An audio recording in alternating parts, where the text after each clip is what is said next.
Sortir du triangle de Karpman, libérez-vous des jeux psychologiques et prenez le contrôle de votre vie. Bienvenue dans cette nouvelle vidéo de discussion de ChatGPT. Aujourd'hui, nous allons aborder un sujet psychologique fascinant et pertinent. Le triangle de Karpman. Ce modèle conceptuel, développé par Stephen Karpman, met en évidence les dynamiques toxiques et les jeux psychologiques qui se jouent dans nos relations interpersonnelles. Comprendre le triangle de Karpman est essentiel pour éviter les schémas destructeurs et créer des relations plus saines et épanouissantes. Le triangle de Karpman est composé de 3 rôles: la victime, le sauveur et le persécuteur. Chaque rôle entretient des relations interdépendantes avec les autres, formant ainsi un triangle vicieux.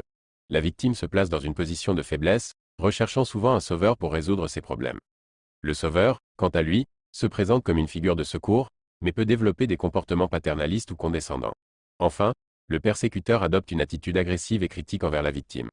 Ce triangle de Karpman est un modèle puissant pour analyser les dynamiques de pouvoir et les jeux psychologiques qui se jouent dans nos relations. Les personnes impliquées dans ce triangle peuvent se trouver piégées dans des schémas répétitifs et nocifs. La victime peut rester dans un état de dépendance émotionnelle, le sauveur peut se sentir épuisé et le persécuteur peut éprouver des remords et de la culpabilité. Pour sortir du triangle de Karpman, il est essentiel de prendre conscience des rôles que nous jouons dans nos relations. Cela nécessite une introspection sincère et honnête.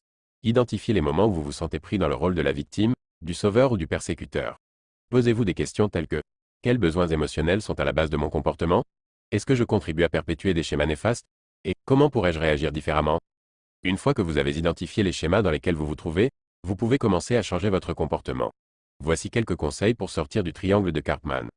1. Prenez la responsabilité de vos émotions. Au lieu de vous considérer comme une victime impuissante, assumez la responsabilité de vos propres émotions et besoins. Apprenez à exprimer vos sentiments de manière assertive et à demander l'aide dont vous avez réellement besoin. 2. Établissez des limites saines. Fixez des limites claires dans vos relations et apprenez à dire non lorsque vous vous sentez dépassé ou manipulé. Respectez vos propres besoins et encouragez les autres à faire de même. 3. Favorisez l'authenticité. Soyez vous-même et encouragez les autres à être authentiques. Les jeux psychologiques se nourrissent souvent de masques et de faux-semblants. En étant vrai et honnête, vous pouvez briser ces schémas toxiques. 4. Développez l'empathie. Au lieu de jouer le rôle du persécuteur ou du sauveur, apprenez à vous mettre à la place de l'autre personne. Essayez de comprendre ses émotions et ses besoins. L'empathie favorise des relations plus équilibrées et nourrissantes. Pour conclure, sortir du triangle de Karpman est un processus qui nécessite une prise de conscience, de l'introspection et une volonté de changer les schémas comportementaux néfastes. En identifiant les rôles que nous jouons, nous pouvons rompre avec les jeux psychologiques et établir des relations plus saines et authentiques. Sortir du triangle de Karpman nous permet de reprendre le contrôle de notre vie et de construire des relations basées sur l'équilibre, l'empathie et l'authenticité. N'oubliez pas que cela demande du temps et des efforts, mais les résultats en valent la peine.